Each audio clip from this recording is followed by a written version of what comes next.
Hello friends, welcome to my channel. E way bill में अब unregistered person भी ई way bill बना सकते हैं। कैसे, आइए हम देखते हैं।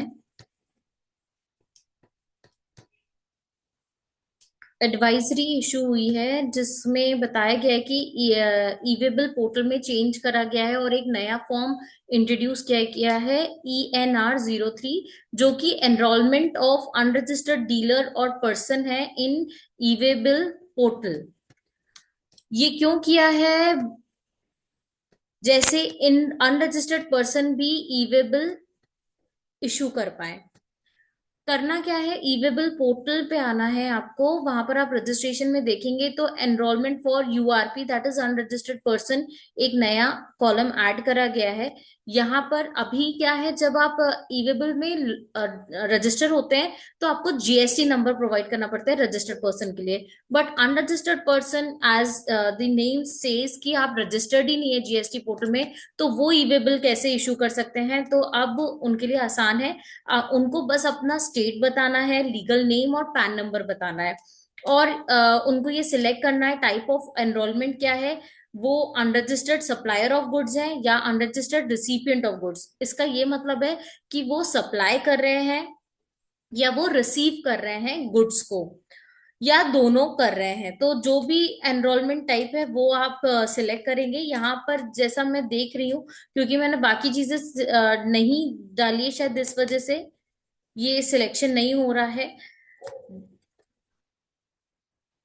बाकी आप जरूर ट्राई करके बताइए कि बाकी क्या ये सिर्फ सप्लायर के लिए या रिसिपिएंट के लिए भी है।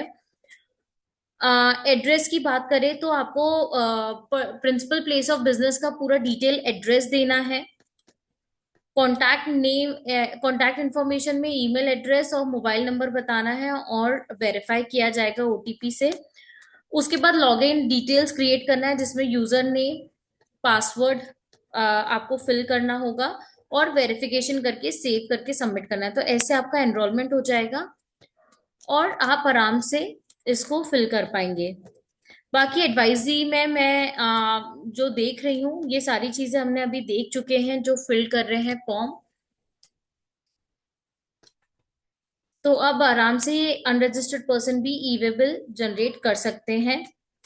इसी के साथ साथ बाकी एडवाइजरी भी आई है जीएसटी पोर्टल में, लाइक रजिस्ट्रेशन से रिलेटेड, बायोमेट्रिक से रिलेटेड।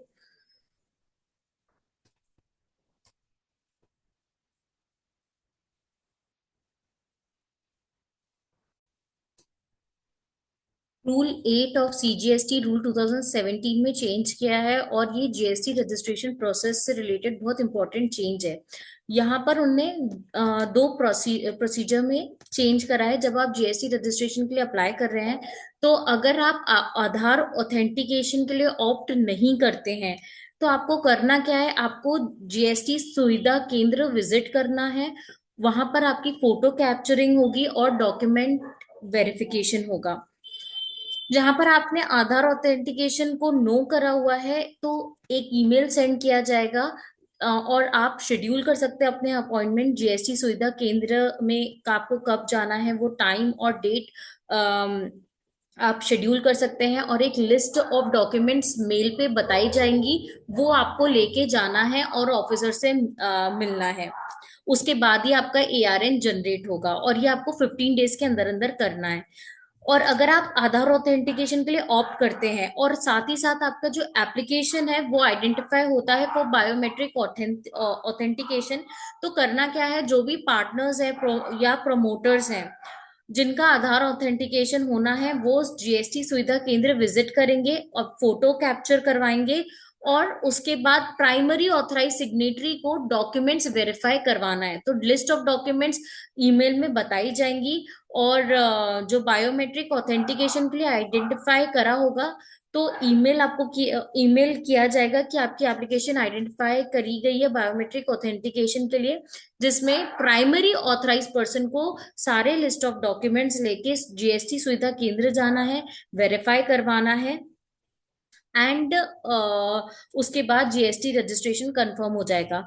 बट अगर जो जीएसटी रजिस्ट्रेशन है वो दूसरे स्टेट में पहले से है और वहां पर प्रमोटर्स और पार्टनर्स का आधार ऑथेंटिकेशन ऑलरेडी हो चुका है, तो उनको फिर से नहीं जाना है फॉर फोटो कैप्चरिंग और आधार ऑथेंटिकेशन।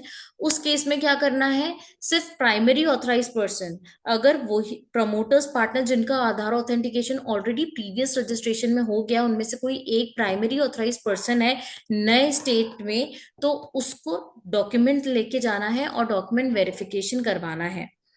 और ये सारी चीजें अगेन 15 डेज के अंदर अंदर हो जानी चाहिए, जीएसटी सुविधा केंद्र में जाके विजिट करना है। थर्ड है non generation of application reference number for applicant opted Aadhaar authentication and application identified for biometric authentication. If any of the promoters, partner, or primary authorized person fails to visit the GSK, that is GST Suvidha Kendra, or biometric authentication fails or document verification is not completed within 15 days of submitting Part B of registration REG01, the ARN will not be generated. Ensure that your Aadhaar details, name, date of birth, gender are accurate to avoid authentication failure. If any discrepancies occur, update Aadhaar and visit the GST Suvidha Kendra within 15 days. तो अगर आप ये procedure पूरा नहीं करते हैं तो आपका ARN जनरेट नहीं होगा।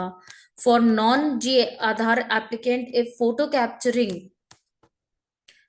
for non-Aadhaar applicant, if photo capturing or document verification is not completed within 15 days, the ARN will not be generated. तो ये strict advisory है कि आपको ये प्रोसीजर फॉलो करना है फॉर जीएसटी रजिस्ट्रेशन। एंड कोई नहीं, ज्यादा कोई टेक्निकल नहीं है। जब आप एप्लीकेशन के लिए एप्लीकेशन फिल कर रहे हैं तो वहां पर आधार ऑथेंटिकेशन के लिए आएगा, आप यस या नो कर सकते हैं। नो कर रहे हैं तो आपको सारी डिटेल्स लेके जानी है जीएसटी सुविधा केंद्र और वहां पर डॉक्यूमेंट्स वेरीफाई करवाना है एंड फोटो कैप्चरिंग करवाना है प्रमोटर्स एंड पार्टनर्स का। और अदर आधार ऑथेंटिकेशन के लिए आपने ऑप्ट करा हुआ है तो अगर आपकी एप्लीकेशन आइडेंटिफाई होती है बायोमेट्रिक ऑथेंटिकेशन के लिए तो आपको एक मेल आएगा, आपको शेड्यूल करवाना है appointment and then list of document लेके आपको जाना है ऑफिसर के पास और फोटो कैप्चरिंग और बायोमेट्रिक ऑथेंटिकेशन करवाना है। तो ये है प्रोसीजर, ये चेंज आया है। नेक्स्ट थर्ड चेंज ये आया है कि 31 मार्च तक का समय है। अगर आप फाइनेंशियल 25-26 के लिए कॉम्पोजिशन स्कीम ऑप्ट करना चाहते हैं तो CMP-02 फाइल फिल करके सबमिट कर दीजिए। आपको फॉर्म मिलेगा, कहाँ पर आपको लॉग इन करना है, जीएसटी पोर्टल में सर्विसेज में जाना है, रजिस्ट्रेशन में application to opt for composition levy form मिल जाएगा, आप उसे फिल करके सबमिट कर दीजिए before 31 March 2025 to opt for composition scheme for financial year 25-26. Hope this helps. Please like my video and subscribe my channel. Thank you.